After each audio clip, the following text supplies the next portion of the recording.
안녕하십니까. 우리 교과 해설 방송을 시작하도록 하겠습니다. 먼저 지난주에 시작한 우리 교과 해설 시청 횟수 5,000회 돌파 기념 이벤트를 하도록 하죠. 무엇보다 먼저 계속해서 이렇게 우리 ABN 교과 해설 방송에 아주 많이 참여해 주시는 우리 성도님들께 감사를 드립니다. 사실 저도 지난주에 말씀드린 것처럼 이 ABN이 하고 있는 일을 잘 몰랐습니다. 제가 잠깐 좀 첨언한다면요, 우리 교단에서 하는 공식적인 어떤 방송이 아니라 선교의 뜻을 가진 몇몇 재림 청년들이 함께 모여서 이 인터넷 선교 방송 사업을 시작했고, 2007년부터 이 교과 해설 방송을 처음으로 내보낸 이래로 우리 성도님들이 꾸준히 관심을 보이다가 드디어 매주 그 시청, 단순한 클릭이 아니고 시청 조회가 5,000회를 돌파했습니다. 꾸준히 더 늘어가고 있는 것 같습니다. 그 기념으로 ABN에서 교과 교사 추천 소감을 보내주시든지 해설 방송 시청 소감을 보내주시는 분들께 각각 예수 라디오를 지난주부터 보내드리고 있습니다. 참 유용합니다. 저도 처음으로 활용해 봤는데 거기 여러 말씀들이 있고 성경 전체가 들어있고 오디오로 또 찬송도 들어있고 해서 이동하면서 아주 잘 활용할 수 있는 게 예수 라디오입니다. 우리 유용하니까 여러분들 우리 그 ABN 측에다가 많이 반응 보내주시고요. 또 함께 동참해 주시기를 바랍니다. 이번에 교사 추천을 해 주신 분은 일본에서 보내주신 이상훈 님이시고요. 교과 해설 청취 방송 소감을 보내주신 분을 중에 선정되신 분은 박미정 님이십니다. 먼저 일본에서 보내주신 이상훈 님의 사연을 소개해 드리도록 하겠습니다. 앞부분 생략했고요. 제가 지금까지 신앙생활을 하면서 교과 공부가 이렇게 재미있는 줄을 처음 알게 된 것이 올해 3기책 지역사회에서의 교회의 역할입니다. 얼마나 재미가 있던지 다음 주 내용이 무엇인지 기다려지는 경험을 하게 되었습니다. 지지난주에 제가 녹화하면서 이렇게 약간 코를 풀고 했더니 우리 성도님들이 얼마나 관심이 있으신지 몇 분들이 감기 걸렸느냐고 전화가 왔습니다. 제가 감기 걸린 게 아니고요. 아주 컨디션 좋습니다. 지금은. 저는 일본에서 산 지 약 11년이 된 것 같습니다. 이런 상황 속에서 ABN의 방송을 통해 한국말로 교과 공부 해설을 들을 수 있다는 것이 얼마나 큰 축복인지 모르겠습니다. 그렇죠? 외국에 살아보면 진짜 우리말로 말씀을 듣고 또 우리말로 성경을 공부할 수 있다는 것이 정말 큰 축복이지요. 교과 공부를 가르칠 때는 파워포인트도 똑같이 일본어로 만들어 가르친 적이 있습니다.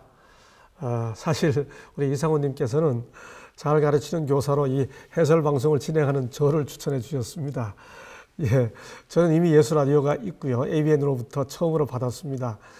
그래서 이 ABN 라디오를 우리 이상훈 님께 보내드리도록 하겠습니다. 다만 일본에 계시니까 일본까지 보내드리기는 아마 어렵다고 합니다. ABN 측에서. 그래서 국내에 계신 어느 지인분 주소를 알려주시면 그분께 보내드리겠다고 합니다. 이렇게 ABN에 감사의 마음을 전할 수 있어 감사합니다. 예, 우리 이상훈 님께 어떻게 감사의 뜻을 표할까 생각하다가 제가 이런 그림 두 개를 선정해 봤습니다. 말씀을 연구하다가 하고 깨달았죠. 이런 깨달음이 우리 이상훈 님의 삶을 하나님의 말씀이 인도하는 그런 삶이 되기를 바라는 마음으로 두 개의 그림을 선정해 보았습니다. 박미정 님이 보내주신 사연입니다. 교과책을 눈으로 쭉 읽기만 하다가 우리 바쁘다 보면 그럴 수 있죠. 깊이 공부할 기회가 주어졌어요. 교과책만 쭉 보고 가게 되죠. 이렇게 ABN에 감사의 마음을 전할 수 있어 감사합니다. 강의는 성경의 이해를 돕고 교과책의 그 주 내용의 맥을 잡아주시며 또 깨달음을 가지고 한 주를 보내게 해줍니다. 성경책을 찾아보게 되고 또 정리하면서 성경을 제대로 이해하고 교과가 성경 공부를 할 수 있는 매개체로서의 역할을 충실하게 만들어 주시네요. 예, 제가 이 글을 보고 참 반가웠습니다. 여러 번 강조해 드린 것처럼 우리는 교과책을 공부하기 위해 교과책을 보는 거 아닙니다. 말씀을 연구하기 위해 참고로서 교과책을 보는 거죠. 정말 바빠서 시간이 없으면 우리는 교과책에 해당되는 범위의 성경을 읽고 가야지 성경은 보지 않으면서 교과책만 읽고 가서는 안 되죠. 그런데 이분이 이렇게 말씀하셨죠. 성경 공부를 하고자 하지만 혼자서는 막막한 저에게 한 주 한 주의 강의가 너무 가뭄의 단비 같은 꿀 같은 말씀 공부가 되네요 했습니다. 지난기부터 매주 공부하면서 안교책의 소중함과 성경을 공부하게 도와주니까 안교책이 소중한 거죠. 우리 교회가 진리교회임을 알았어요. 이미 가지고 있던 확신을 다시 확신하게 된 거겠죠. 성경 공부에 초석을 마련해 주신 주님께 감사를 드립니다 하고 표현했습니다.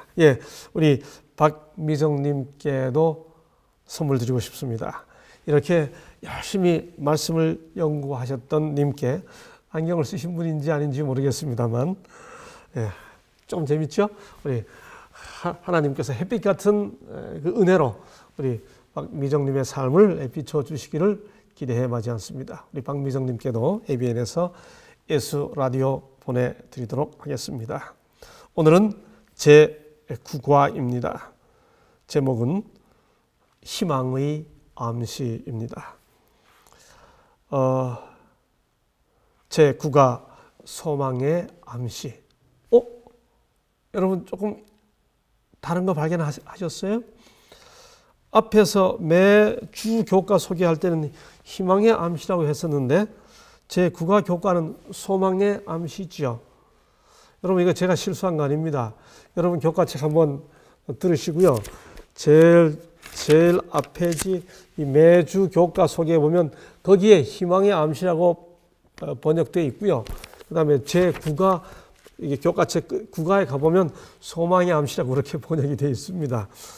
제가 표현을 바꾼 게 아니고 역자가 그렇게 순서는 희망이라고 그러고 과에 가서는 소망이라고 그렇게 이제 번역을 해 놓았습니다. 뭐 희망과 소망이 큰 차이가 없습니다만 기왕에 이렇게 잠깐 주의를 놓쳤겠죠. 어차피 같은 단어이기 때문에 같이 표현해야 써야 하는데 앞에는 희망이라고 하고 뒤에는 소망이라고 했는데 기왕에 그렇게 달리 표현됐으니까 한번 공부해 보십시다. 개역 개정은 제가 확인하지 않았습니다. 그러나 개역 성경에서는 구약과 신약 전체를 다 통틀어 희망이라고 하는 단어는 2번밖에 안 나옵니다. 구약에 한 번 이사야 21장 4절에 또 신약에 한 번 사도행전 2장 26절 거기만 희망이라고 번역이 되어 있고요. 나머지 모든 단어는 다 성경에 소망이라고 번역되어 있습니다. 왜 한국어 역자들이 그 희망 혹은 소망이라고 하는 그 히브리어 원어와 또 헬라어 원어를 번역하면서 왜 이렇게 희망이란 단어보다 소망이란 단어를 더 선호했을까요? 제가 보니까 개역 개정은 좀 희망이란 단어를 좀 더 많이 쓴 것 같아요. 바랄 희자 바랄 망자 바소에다 바랄 망자 뭐 다 어쩌면 바란다 하고 희망도 좋은 말인데 이건 제 그냥 어감입니다. 희망은 내가 바라는 거예요. 우리가 옛날 어른들이 즐겨 부르던 노래 중에 희망가라는 노래 있지 않습니까? 이 풍진 세상을 만났으니 너의 희망이 무엇이냐 이러지 너의 소망이 무엇이냐 이렇게 묻지 않아요. 뭔가 신앙적이고 좀 영적인 어떤 바람 그것도 내게서부터 시작된 어떤 내 개인에게서 시작된 것이 아니라 하나님의 약속에 근거하여 허락된 어떤 기대, 바람 그것은 소망이라는 의미가 더 강하죠. 우리 어감입니다. 우리 한국 사람들이 사람이란 단어하고 인간이란 단어가 뜻엔 차이가 없지만은 어감의 차이 느끼잖아요. 기분 나쁠 때는 이 사람 합니까? 이 인간 합니까? 똑같은 뜻은 같은데 어감이 다르죠. 마찬가지입니다. 그래서 제 어감상 희망은 일반적인 사람들이 가지고 있는 자기 바람이고 소망은 하나님의 약속에 근거한 거기 때문에 우리말 이 성경 역자들이 희망이란 단어보다는 소망이란 단어를 좀 더 선호하지 않았나 하는 생각이 듭니다. 그런 의미에서 우리가 이 단어를 기독교적 용어인 믿음, 소망, 사랑 거기서도 소망이라고 번역되어 있으니까 희망의 암시라고 하기보다는 소망의 암시라고 하는 것이 어쩌면 우리의 이 성경적 용어에 대한 어감상 더 적절하지 않나 하는 생각을 해봅니다. 자, 이제 욥기의 구절을 다시 한번 확인하죠.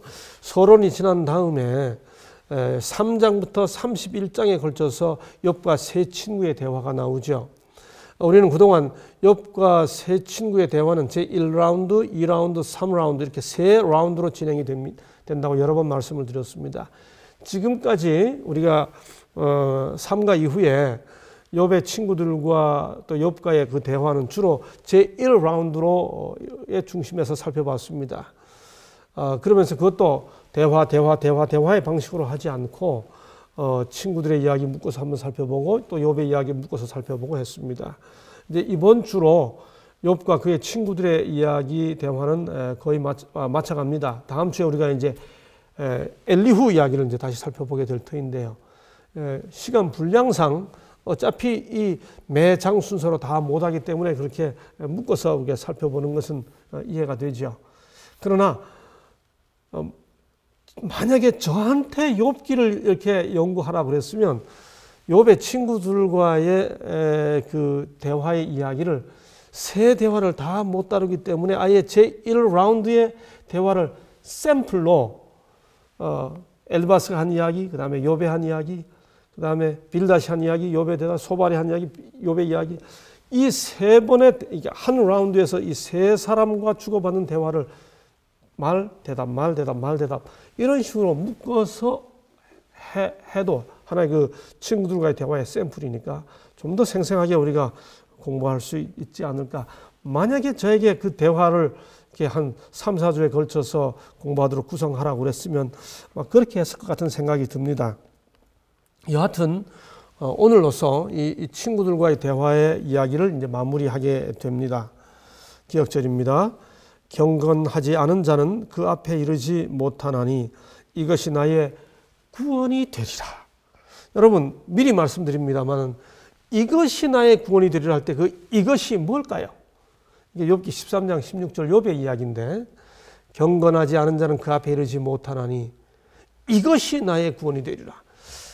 그 앞에 즉 하나님 앞에 이르는 것이 구원이 되리라 이것일까? 이것이 뭘까? 오늘 이번 주 기억절에 그 이것이 나의 구원이 되리라 할 때 그 이것이 무엇을 의미할지에 좀 관심을 기울여 주시기를 바랍니다. 요일별 소재입니다. 거짓말을 지어내는 자들, 그분이 나를 죽이실지라도 소망의 암시들. 이번 주 메일의 소재는 어떻게 구성이 되어 있는가 하면 지금까지 했던 그 친구들의 이야기의 내용을 요약한 겁니다. 거짓말을 지어내는 자들이라고. 두 번째는 그분이 나를 죽이실지라도 욥의 신앙을 압축해서 공부합니다. 그 다음에 세 번째는 욥의 신앙의 내용 하나를 더 살펴봅니다. 그게 소망을 나타내 주는 거라는 거죠. 그 다음에 네 번째, 다섯 번째는 성경 전체에 나타나 있는 그 소망에 대한 내용들을 다시 한번 교리적으로 정리하는 그런 내용이 되겠습니다. 그래서 욥기 자체에 대한 공부라기보다는 욥이 표현했던 그 소망의 성경적 배경들을 다시 한번 살펴보게 되는 게 네 번째, 다섯 번째 요일별 소재가 되겠습니다. 이제 첫날 거짓말을 지어내는 자들이라고 하는 제목의 일요일 소재를 살펴보겠습니다. 한마디로 세 친구들이 하는 내용을 요약하면 이런 겁니다. 여러 번 제가 몇 번 반복해서 말씀드린 것처럼요. 새 친구들의 이야기는 한마디로 뭔가요? 인과응보라는 거죠. 욥이 그런 일을 당할 수밖에 없는 어떤 원인이 이미 욥에게 있었다 하는 거였죠. 두 번째는 자업자득이라는 거죠. 네가 그런 짓을 했으니 그런 일이 왔지라고 하는 겁니다. 셋째는 사필 규정. 이건 반드시 모든 일은 정의로 공의로 흐르게 되어 있다. 이게 다 하나님께서 공의롭게 했다. 여러분 인과응보, 자업자득, 사필 규정 이건 속담이죠. 격언이죠. 이것 자체가 틀린 거 아니죠. 그런데 이 친구들이 이런 논리로 이야기했던 모든 내용들이 욥을 아주 힘들게 했습니다. 그래서 우리가 세 친구의 주장을 흔히 뭐라고 표현하는가 하면 이렇게 평가합니다. 옳은 말을 차갑게 한 사람, 진리를 잔인하게 전한 사람들, 공의를 사랑 없이 전한 사람들, 우리가 그렇게 이야기하죠. 옳은 말을 차갑게 하는 순간 옳은 말이 아닌 겁니다. 진리를 잔인하게, 진리답게 전하지 않으면 그게 진리가 아닌 게 증명되어 버리는 거죠. 공의를 사랑 없이 전하면 사랑 없는 공의가 아니라 공의가 아닌 게 되죠. 적어도 그걸 듣는 사람에게는. 하나님은 공의로우신 하나님이 하고 그에게 사랑 없이 잔인하게 전하게 되면 그 사람에게 그 공의는 사랑 없는 공의이기 때문에 공의가 아닌 거죠. 우리가 이렇게 세 친구에 대한 평가를 지금까지 공부해 왔습니다. 그런데 욥은 세 친구를 어떻게 평가했을까요? 욥기 13장 1절로 14절을 읽어보라고 말합니다. 욥이 세 친구에게 하는 말입니다. 너희는 거짓말을 지어내는 자요 다 쓸데없는 의원이니라. 너희가 하나님을 위하여 불의를 말하려느냐 그를 위하여 괴효를 말하려느냐 너희가 사람을 속임같이 그를 속이려느냐 너희 격언은 재 같은 속담이요 라고 합니다. 여러분, 우리가 보기에 욥의 친구들의 말은 옳지만 그때 그 상황에서 그렇게 하는 것이 틀렸어. 우리는 이렇게 이야기할 수 있죠. 그래서 욥의 친구들 말 중에서도 우리가 인용해서 사용하죠. 그 가장 유명한 예가 뭡니까? 내 시작은 미약하였으나 내 끝은 심히 창대하리라. 인용하지 않습니까? 여러분, 그런데 그 상황에 있던 욥은 그 친구들의 말을 참 옳은 말을 어떻게 그렇게 하냐 이렇게 받아들였을까 아닌가 하는 거죠. 욥 자신을 어떻게 받아들였는가 그걸 나타내 주는 게 이 구절이에요. 13장에 보면 너희는 거짓말을 지어내는 자요. 여러분, 욥은 옳은 말을 어떻게 그렇게 하냐 정도가 아니고 그 말이 거짓말이라고 본 겁니다. 나에게 거짓말을 하는 정도가 아니라 아예 하나님을 속이는 속임수라고까지 이야기하는 겁니다. 그만큼 욥에게는 그 말들이 너무너무 안 맞는 말이었던 거죠. 여기 13장 4절에 나오는 너희는 거짓말을 지어내는 자여 다 쓸데없는 의원이라 라고 하는 이 구절을 다른 한글어 역본과 한번 비교해서 보겠습니다. 제가 우리 그 강의실에서 강의실도 아주 제가 편하게 우리 학생들하고 늘 공부를 합니다. 아주 편안한 복장으로. 그런데 이것도 강의니까요. 우리 신대원 학생들이거나 혹은 우리 학부 신학과 학생들에게 종종 묻습니다. 종종 제가 요구합니다. 성경을 다양한 역본으로 봐야 한다. 본문 자체를 다양한 역본으로 보면 정말 그 의미가 우리가 미처 모르던 의미들이 많이 살아나죠. 이 13장 4절을 다른 한글어 역본들이 뭐라고 표현하고 있는가 보시죠. 표준 세번역입니다. 너희는 무식을 거짓말로 때우는 사람들이다. 훨씬 더 강하게 번역됐죠. 무식을 거짓말로 때우는 사람들이다. 너희는 모두가 돌팔이 의사나 다름없다. 쓸데없는 의원을 돌팔이 의사. 지금 뭔가 자기를 고치려고 이렇게 이 사람들이 말하는 욥을 교정시켜 주려고 욥의 친구들이 말하죠. 그것에 대해 이 돌팔이 의사라고 이렇게 표현합니다. 현대인의 성경도 이렇게 말합니다. 너희는 거짓말을 지어내는 자요 아무데도 쓸모없는 돌팔이 의사에 불과하다. 여러분, 옳은 말을 어떻게 그렇게 하냐 정도가 아니라 그 일을 당하는 사람은 돌팔이 의사라고 이렇게 반응을 하게 되는 내용이라는 거죠. 그리고 거짓말이라고, 진실이 아니라고 이렇게 말하게 된다는 거죠. 그러니까 고통을 당하는 사람에게 그렇게 말하는 것은 잔인한 정도를 넘어 그 듣는 사람, 그 현장에 있는 그 고통 당하는 사람에게는 정말 더 큰 아픔으로 다가가게 되는 거죠. 그래서 우리 교과책 122쪽은 이렇게 말합니다. 욥은 왜 이 모든 일들이 자신에게 일어났는지 이해할 수 없어 어쩔 줄 몰랐다. 그러나 친구들이 스스로 거짓말을 지어내는 자가 되었다는 사실만큼은 알고 있었다. 욥의 친구들은 하나님을 방어하기를 원했지만 정확히 알지 못하는 사실을 주장하다가 거짓말을 지어내는 오류에 빠지고 말았다. 결국 그것은 하나님이 이렇게 하지도 않았던 일을 이 사람에게 적용했기 때문에 거짓말을 지어내는 오류가 되었다는 거죠. 그래서 교과책은 우리들의 삶에 이런 욥의 친구들의 상황을 우리들의 삶에 적용해서 이렇게 교훈해 줍니다. 정확히 알지 못하는 것을 아는 것처럼 말하는 것은 얼마나 큰 잘못인가 질문 던진 다음에 욥이 확실히 알았던 두 가지가 있다.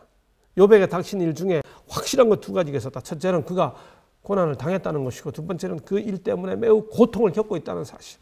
이것 이외에는 더 멀리 나가서는 안 되었죠. 그래서 교과책은 이렇게 정리를 하죠. 모르는 것을 말하는 것은 거짓말과 같다. 그러면서 성경절을 인용했습니다. 에스겔 13장 19절 너희가 거짓말을 지어내어 죽지 아니할 영혼을 죽이고 살지 못할 영혼을 살리는도다. 예. 거짓말을 해가지고 효과가 전혀 반대로 나타나게 되는 경우를 적용하고 있는 거죠. 그래서 다시 이렇게 일요일 소재 그날 주제절을 이렇게 말합니다. 미련한 자라도 잠잠하면 지혜로운 자로 여겨지고 그의 입술을 닫으면 슬기로운 자로 여겨지느니라.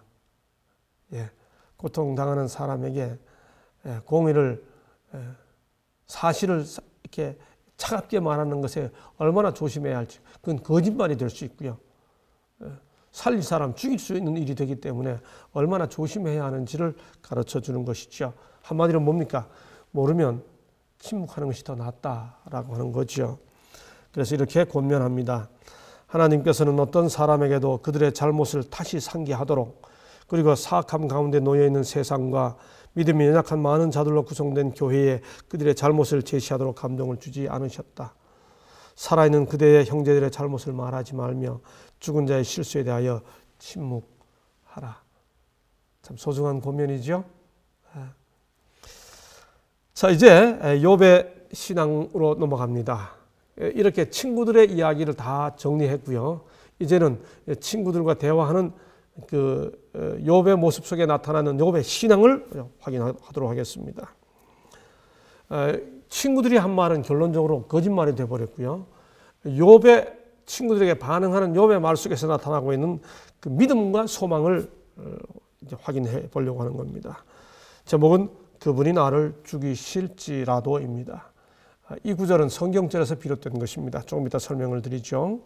교과책에 보면 그 상황에서 욥이 상상할 수 있는 소망보다 더 큰 몫이 그에게 주어져 있었음을 안다. 조금 문장이 이해하기 어렵죠. 욥이 그가 그 당시에 아마도 상상할 수 있었던 것보다는 전체적으로 좀 더 희망스럽게 희망을 가지고 있었다는 사실을 우리는 안다. 왜? 성경 내용 전체를 아니까. 그러니까 욥이 굉장히 고통을 겪고 있는 중에라도 자기가 생각할 수 있었던 것보다는 그래도 좀 더 이렇게 희망적으로 생각할 수 있었을 것이다. 라고 우리는 그 결말도 알고 하니까 생각합니다. 그러나 욥 입장에서는 자식들이 죽었습니다. 재산이 사라졌습니다. 건강이 파괴되었습니다. 아내는 저주합니다. 친구들은 정신적으로 핍박합니다. 도대체 이런 상황이기 때문에 욥은 정말 절망이죠. 그가 아무리 소망스럽게 더 생각할 수 있었다 할지라도 실제로 이런 상황이 됐을 때 얼마나 그야말로 끈을 절자 얼마나 절망스럽습니까? 그래서 욥이 탄식했었죠. 잉태되지 않았더라면, 태어나지 않았더라면, 탄생 즉시 죽었더라면, 아니 지금이라도 죽었으면 이렇게 말했었죠. 그러나 욥이 이렇게 말하는 중에도 그는 소망을 여전히 가지고 있었습니다. 그 증거가 욥기 13장 15절입니다. 이 욥기 13장 15절 때문에 다음 날 세 번째 날에 우리가 16절 공부하게 되는데요. 욥기 13장 15절로 16절을 이번 주에 아주 집중적으로 공부하게 됩니다. 바로 이 욥기 13장 15절 16절 때문에 앞에 나왔던 그 욥의 절망스러운 모든 표현들은 어쩌면 그 소망을 붙잡고 있기 때문에 지금 하고 있는 현실이 얼마나 고통스러우냐라고 하는 것을 증명해 주는 신음이었지, 결코 이 소망을 갖다가 완전히 끊어내버린 불신의 표현이 아니었음이 역설적으로 증명되는 거죠. 교과책은 물어봅니다. 이 말씀 안에는 어떤 소망이 제시되어 있는가? 욥은 어떻게 말하고 있는가? 그래서 우리가 한번 욥기 13장 15절을 읽어보겠습니다. 개역 성경입니다. 그가 나를 죽이시리니 내가 소망이 없노라. 그러나 그의 앞에서 내 행위를 변백하리라. 여러분이 아마도 개역 성경을 읽으신다면 교과책 제안대로 욥기 13장 15절을 읽어보라고 해서 읽어보면 소망이 제시되고 있는가? 이게 답을 찾기 참 어려우실 겁니다. 왜냐하면 그가 나를 죽이시리니 내가 소망이 없노라 이렇게 표현하고 있으니까요. 다시 개역 개정을 봐도 마찬가지입니다. 그가 나를 죽이시리니 내가 희망이 없노라. 소망을 희망으로만 바꿔놓았을 뿐이에요. 그러나 그의 앞에서 내 행위를 아뢰리라. 변백한다는 어려운 말을 우리말로 행위를 아뢰리라고 쉽게 번역해 놓았지, 희망이 없다는 표현, 그리고 하나님이 자기를 죽이기 것이기 때문에 희망이 없다는 말인데 어떻게 여기서 희망이 제시되어 있는가? 개역 개정을 읽어봐도 얼른 이해가 되지 않을 겁니다. 그렇기 때문에 우리가 다양한 좀 성경 역본을 읽을 필요가 있는 거죠. 그러나 이 교과책을 저술한 영어권에서는 사실 이 욥기 13장 15절이 우리말 번역하고는 전혀 다르게 이해가 됩니다. 왜냐하면요, 영어 성경 KJV를 보면 우리말 번역처럼 그가 나를 죽이시니 라고 하는 문장이 흠정역이라고 하는, 흔히 흠정역이라고 하는 KJV에는 though he slay me yet, 비록 그가 나를 죽이실지라도 그러나 이렇게 되어 있습니다. 그러니까 이번 이 요일 소재가 그가 나를 죽이실지라도라고 제목이 붙은 것은 우리말 성경 내용의 근거에서 나온 것이 아니라 영어 역본에 근거한 것입니다. NIV에도 보면 though he slay me yet 마찬가지입니다. 그가 나를 죽이실지라도, 여기 보세요. 이 KJV 영어 번역을 보면 그가 나를 죽이실지라도 yet I will trust in him, 나는 그분을 계속해서 믿겠다, 이런 뜻이죠. Though he slay me yet, NIV입니다. I will hope, yet will I hope in him. 그래도 나는 하나님 안에서 여전히 소망을 가지고 있을 것이다. NASB, New American Standard Bible이라고 그럽니다. 이건 NIV는 New International Version이라고 그러고요.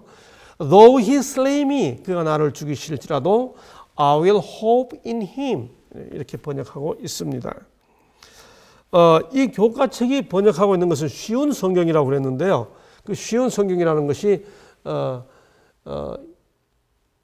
English Read to Version 뭐 이런 뜻이고요. 또 Easy English Bible이라고 하는 게 있습니다. 실제로 성경책이. 그래서 이 두 성경책을 다 인용해 보면 Even if God kills me, 심지어 하나님이 나를 죽이실지라도 I will still believe him, 나는 여전히 하나님을 믿겠다, 이렇게 되어 있고, 또 여기 ERV에 보면 I will continue to trust God, 나는 계속해서 하나님을 믿을 것이다.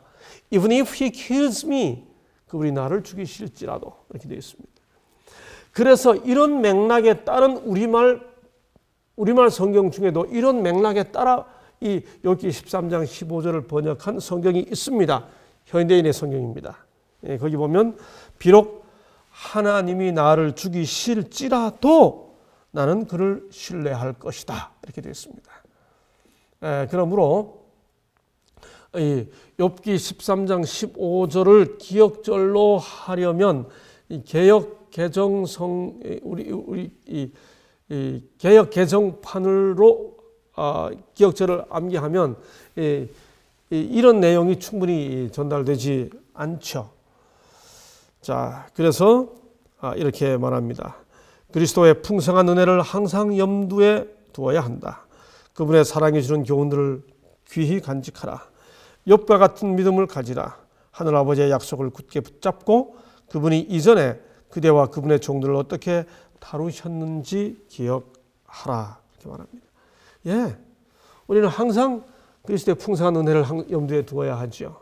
여러분, 그런데 여기 이제 우리 이 번역 교과체에 이게 번역이 됐는데, 이 부분에서 핵심은 사실 이 욥기 13장 15절이 와인 여사의 이 표현 중에 욥기 13장 15절이 가운데 들어가 있습니다. 그래서 제가 그 내용을 그대로 살렸습니다. The riches of the grace of Christ must be kept before the mind. 그리스도의 은혜의 부여로움은 항상 우리 마음속에 간직되어야 한다. Treasure up the lessons that His love provides. 그분의 사랑이 제공해주는 여러 공과들을 차곡차곡 쌓아두라. Let your faith be like Job's. 그대들의 믿음이 욥의 것처럼 되도록 하라. 어떻게? 그리고 you make declare. 이렇게 말할 수 있도록. 욥이 말했던 것처럼 우리도 말할 수 있도록 우리의 믿음이 욥의 믿음처럼 되도록 하라. Though he slay me. 그분이 나를 죽이실지라도 yet will I trust in him. 나는 여전히 하나님을 신뢰하겠다라고 하는 말했던 욥처럼, 이게 인용된 이 구절이 인용된 아주 핵심입니다. 욥이 말했잖아요. 그분이 나를 죽이시리니 나는 소망이 없어진다가 아니고 그분이 나를 죽이실지라도 나는 하나님을 여전히 믿겠다. 이렇게 욥이 말했다는 거지요. 바로 그런 욥의 믿음이 우리의 믿음이 되어야 하지 않겠느냐라고 하는 겁니다. 욥은 그런 상황에서 어떻게 그런 믿음을 간직할 수 있었을까요? 교과책은 이렇게 설명해 봅니다. 순전히 인간의 관점에서 보면 욥은 희망을 가질 만한 어떤 근거도 없었다. 그러나 욥은 인간의 관점에서 상황을 바라보지 않았다. 그는 하나님 안에서, 그래서 이게 대비되는 두 구절이 있습니다. 순전히 인간의 관점에서 와 하나님의 안에서, 하나님이 주시는 약속의 그 정황 안에서, 컨텍스트 안에서, 네, 그런 뜻입니다. 욥이 차라리 죽었으면 이라고 하는 말은 그러므로 뭐예요? 불신의 절망이 아니고 고통의 깊이에 대한 표현이고요. 이것이 있기 때문에 하나님이 나를 죽이실지라도 나는 여전히 하나님 믿겠다 이렇게 표현했으니까 절대로 믿음을, 불신의 절망을 표현한 게 아니죠. 여전히 믿음을 굳게 붙잡고 있었던 거죠. 사단은 육체적인 질병으로 그들을 고통스럽게 하고자 노력하고 그들이 하나님을 원망하고 그분의 자비하심과 그분의 사랑과 이기는 자에게 있을 지극히 큰 영광에 중한 것을 잊어버리게 하고자 희망한다. 그들은 하나님께서 시련을 통하여 그들이 그분을 더욱 완전히 신뢰하도록 지도하고 계심을 기억해야 한다. 그분의 눈은 언제나 그들을 주목하고 있다. 예, 사단이 우리에게 시험을 줄지라도, 하나님을 잊어버리게 한다고 할지라도 우리는 하나님을 절대로 놓치지 않고 그분을 신뢰하는 것 이외에 우리들이 가지고 있는 마지막 희망이 뭐가 있겠습니까? 우리가 끝내 붙잡아야 할 소망, 그것이 뭐가 있겠습니까? 예, 16절이 이어집니다. 13장 16절입니다. 이게 소망을 나타내 준다는 거지요. 경건하지 않은 자는 그 앞에 이르지 못하나니 이것이 나의 구원이 되리라. 이번 주 교과는 욥기 13장 15절 16절 연구하는 거라고 생각하시면 됩니다. 위의 말씀은 어제 우리가 나눴던 말씀 바로 직후에 나온다. 이 말씀은 욥이 모든 고난에도 불구하고 소망을 가졌으며 그의 소망은 하나님께 있었다는 사실을 어떻게 더 분명하게 확증하는가. 이걸 이해하기 위해 15절 16절을 한번 다 읽어보십시다. 우리 개역으로 한번 읽어보죠. 그가 나를 죽이시리니 내가 소망이 없노라. 그러나 그의 앞에서 내 행위를 변백하리라. 사곡한 자는 그의 앞에 이르지 못하나니 이것이 나의 구원이 되리라. 의미가 파악이 되시나요? 어렵죠. 어렵습니다. 우리말로 보면 이것이 나의 구원이 되리라. 하나님 앞에 이르는 것, 하나님 앞에서 행위를 이야기하는 것, 뭐가 될까요? 얼른 캐치가 되지 파악이 잘 되기 어렵죠. 역시 개역 개정도 마찬가지입니다. 그가 나를 죽이시니 내가 희망이 없노라. 그러나 그의 앞에서 내 행위를 아뢰리라. 경건하지 않은 자는 그 앞에 이르지 못하나 이것이 나의 구원이 되리라. 하나님 앞에 이르는 것, 아니면 하나님 앞에서 행위를 아뢰는 것, 뭐가 나의 구원이 되리라. 그 둘 중에 하나겠죠. 여러분, 그런데 영어 성경을 한번 보겠습니다. KJV입니다. 아까 이미 살펴본 것처럼 Though he slay me, 그분이 나를 죽이실지라도 Yet will I trust in him. 나는 그분을 여전히 신뢰할 것입니다. But I will maintain mine own ways before him. 나는 그분 앞에 내 자신의 길을 여전히 will maintain, 지킬 겁니다. He also shall be my salvation. 하나님께서도 나의 구원이 되실 겁니다. 그러니 영어 성경에서는 이것이 나의 구원이 되겠다라고 말할 때 우리말은 이것이라고 그랬는데 영어 성경에서는 하나님이 나의 구원이 되실 겁니다. 이렇게 한 거죠. 여러분, 근데 NIV를 보니까 This will turn out for my deliverance. 이건 he라 안 그랬고 this라고 그랬죠. 이것이 나의 구원으로 나타나게 될 것입니다. 이렇게 번역했습니다. 예, 현대인의 성경도 이것이 나의 구원이 될지도 모른다. 비록 하나님이 나를 죽이실지라도 나는 그를 신뢰할 것이다. 예, 그렇지만 나는 그분 앞에서 내 행위를 변명해야겠다. 어쩌면 이것이, 그러니까 예, 행위를 변명하는 것이라는 뜻으로 이야기했죠.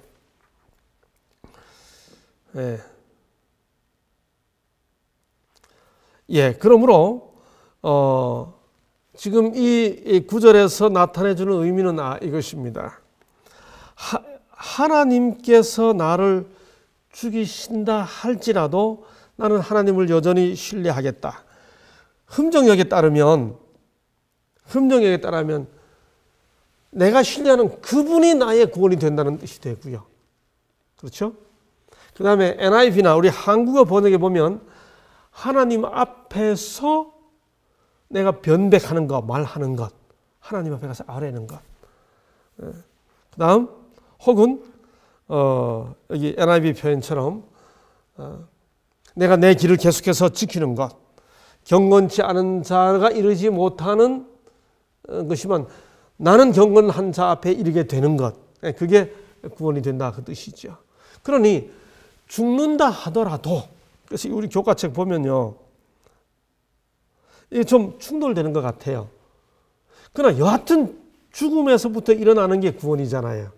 교과책의 설명대로 이 부분에 제가 이걸 영어로 인용해 놨습니다. 이 보면 여하튼 구원이 죽음에서부터 벗어나는 것 외에 뭐 또 다른 게 있습니까? 맞죠?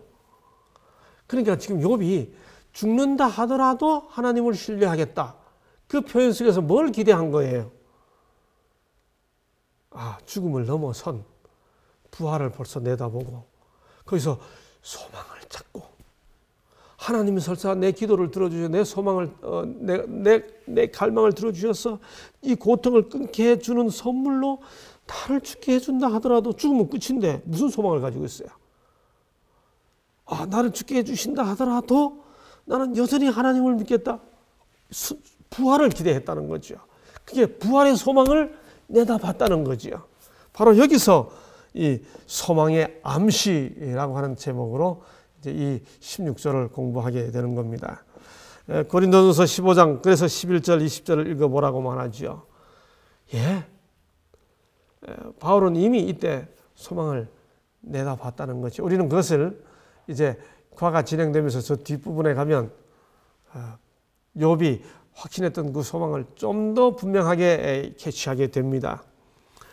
그렇잖아요. 사실 부활이 없으면, 죽은 자의 부활이 없으면 그리스도도 다시 살지 못하셨을 것이고, 죽은 자가 다시 사는 것이 없으면 하나님이 그리스도를 다시 살리지 아니하셨으리라고 하는 이 부활의 확신에 대한, 글쎄요, 저도 조금씩 세월이 지나가면서 점점 더 우리가 가지고 있는 마지막 소망인 이 부활의 소망 이외에 우리가 정말 확신하고 기대할 것이 뭐가 있겠습니까? 우리는 이 약속 때문에 이 땅을 힘들어도 믿음으로 승리하며 살아가는 거지요. 욥이 죽이실지라도 하나님을 믿겠습니다 라고 말하고 이것이 나의 구원이 되리라 라고 말한 것이 죽음을 넘어선 부활에 대한 소망을 암시했다고 이해하는 겁니다. 여기 보니까 경건치 않은 자는 그렇지 못한다라고 욥이 말했죠. 그 말이 히브리어로 하네프입니다. 이 경건치 않은 자, 이 말이 개역 성경에는 사곡한 자로, 개역 개정에는 경건하지 않은 자로, 표준 세번역은 사악한 자로, 현대인의 성경은 경건치 않은 자로, KJV는 hypocrite, 위선자로, NIV는 godless person, NASB는 godless man, 경건치 않은 자, 이렇게 번역하고 있습니다. 욥이 13장 16절에서 경건치 않은 자는 거기 이르지 못한다라고 표현했을 때 자기 자신은 믿음으로 말미암아 이런 상황에 이르지 않았다고 확신했기 때문이겠죠. 이게 자기 의가 아니고 내가 하나님을 신뢰하겠다라고 하는 하나님을 믿는 믿음으로 말미암는 고백이죠. 간에 뽑은 기별 그래서 2권 273쪽을 교훈해 줍니다. 나는 슬픔을 당한 자들에게 부활의 아침에 소망 가운데서 안위함을 받으리라는 말을 해주고 싶다. 그대들이 마시고 있는 물이 광야의 이스라엘 백성들이 마라에서 마신 물처럼 쓴 물일지 모르나 예수께서 당신의 사랑으로서 그 물을 달게 하실 수 있다. 지금 이 교과를 함께 공부하시는 분들 중에 정말 이 마라의 쓴물 같은 현실 속에 있는 분들이 계시죠. 제가 이미 들어서 몇 분들의 사정들을 잘 압니다. 그분들께 이 교과가 정말 큰 위로의 약속이 되었으면 좋겠습니다. 주님께서 그 물을, 그 쓴 물을 달게 바꾸어 주신다고 약속합니다. 그게 성취되는 날이 부활의 날이죠. 그것에 대한 약속이 부활의 약속이죠.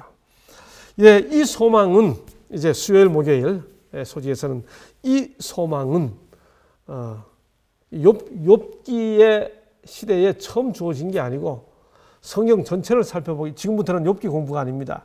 이 13장 16절에서 암시되었던 그 소망이 도대체 성경 전체에서 어떻게 주어졌는지 성경 공부로 확대됩니다.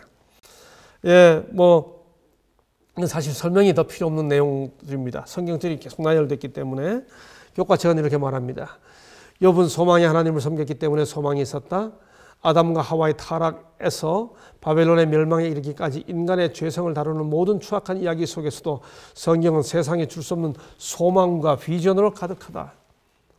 이 소망의 근거가 어디 있습니까? 창세기 3장 이후 요한계시록 14장 8절 그 사이에 일어나는 모든 힘든 과정 중에서도 다 소망의 이야기가 있는데 그 소망의 근원이 어디에 있냐? 시대 소망 210쪽에 보니까 성육신 후에도 구주이셨던 것처럼 그 전에도 그러하셨다. 이게 무슨 말입니까? 예수께서 성육신 되기 이전에 이미 구주이셨다. 이게 무슨 뜻입니까? 성경이 확증시켜주고 있죠. 여러분 이 수요일 소지에서 제공해주고 있는 성경절은 다 창세 전에라는 단어 때문에 주어졌습니다. 에베소 1장 4절 창세 전에, 디도서 1장 2절 영원한 때 전부터, 디모데후서 1장 9절 영원한 때 전부터, 베드로전서 1장 18절 20절 창세 전부터 우리를 향한 소망의 약속은 그리스도에 근거하고 있는데 그 그리스도에 근거하고 있는 그 일은 그분께서 우리의 모든 아픔으로부터 구원해 준다고 하는 구주 되심에 대한 것에 근거하고 있는데 그것은 이미 창세 전에 하나님의 사랑의 섭리 속에서 마련된 것이다 라고 하는 것이 이 요일 소재의 핵심 내용입니다. 그래서 미리 세워두신 대비책이라고 설명하고 있습니다. 하나님께서 죄가 존재하도록 정해놓지는 않으셨으나 죄가 존재할 것을 내다보시고 그 두려운 비상사태를 위하여 대비책을 세워놓으셨다. 구속의 경륜이죠. 평화의 의논입니다. 하나님이 약속하셨습니다. 하나님이 약속하셨습니다. 어떤 하나님이요? 우리를 사랑하시고 우리를 속량하시며 우리의 기도를 들으시고 우리를 위해 중보하시는 하나님이 약속하셨습니다. 뭘 약속하셨나요? 우리를 버리지 않겠다고 약속하셨고 우리를 죽음에서 일으키신다고 약속하셨고 그분과 함께 영원히 살게 해주시겠다고 약속하셨습니다. 이런 약속이니 우리 믿을 수 있죠. 다시 확인해 봅니다. 하나님이 약속하셨습니다. 어떤 하나님이요? 우리를 사랑하시고 우리를 속량하시며 우리의 기도를 들으시고 우리를 위해 중보하신 하나님이 우리를 버리지 않으시겠다고 우리를 죽음에서 일으키시겠다고 그리고 그분과 함께 영원히 살게 해주시겠다고 약속하셨습니다. 아멘입니까? 아멘입니다. 진짜 아멘입니다. 예, 그래서 성경에 보면 바로 이 하나님의 약속에 근거한 소망의 기별들이 계속해서 이어지고 있습니다. 이 목요일 소재는 이 소망의 기별들을 계속 반복하고 있습니다. 예, 금요일 소재 더 깊은 공부까지 소망의 기별들이 이어집니다. 창세기 3장 15절 여자의 후손, 창세기 22장 8절 번제할 어린 양, 레위기 17장 11절 피가 죄를 속한다는 약속, 요한복음 1장 29절에 하나님의 어린 양을 보라고 하는 것, 갈라디 2장 16절에 오직 예수 그리스도를 믿음으로 구원받는다는 것, 빌립보서 1장 6절 우리 안에서 착한 일을 시작하신 하나님께서 그리스도 예수의 날까지 이루실 줄을 확신한다고 하는 것. 예, 하나님께서 감당할 시험만 주시고 또 시험이 오면 너희로 능히 감당하게 하신다고 하는 약속. 이 다 소망의 기별들이죠. 제가 지난주에 공부했죠. 다니엘 7장 22절에 원한을 풀어주셨고 우리 개역 성경에는 신원하셨고, 신원하는 게 뭐예요? 원한을 풀어주는 거 아닙니까? 예, 다니엘 12장 내 백성 중 책에 기록된 모든 자가 구원을 받을 것이다. 이 다 소망의 기별들입니다. 그래서 영감의 교훈은 이런 소망을 주는 용기의 말씀들을 사색하고 명상하라고 권해줍니다. 더 깊은 연구를 위해입니다. 성경에 나타난 위대한 소망의 약속들이 이어집니다. 요한복음 16장 33절 내가 세상을 이겼다 너희도 담대하라. 하나님께서 주님께서 세상을 이겼으니 그 하나님을 믿는 그 믿음을 가진 우리들도 마찬가지로 세상을 이기게 해주신다. 끝날까지 함께 계신다는 약속. 예, 우리의 죄를 멀게 해주시겠다는 약속.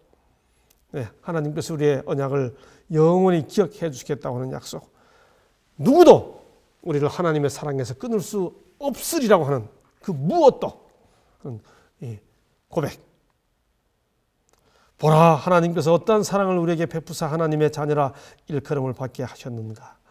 예, 수, 목, 금, 이 3일의 소재가 다 욥기 13장 16절에서 암시된 그 소망의 기별들을 확인시켜주는 성경절을 계속 나열해 주는 것으로 이어졌습니다. 성경절 하나하나를 묵상하시면서 소망을 다시 한번 확신하시고 용기를 얻게 되시기를 기대합니다. 이런 약속들을 통해 우리도 뭔가 깨닫고 느끼고 다시 소망에 근거하여 뭔가 행하며 살아가기로 결심하는 교과 공부가 되었기를 기대합니다. 오늘은 여기서 마치겠습니다. 감사합니다.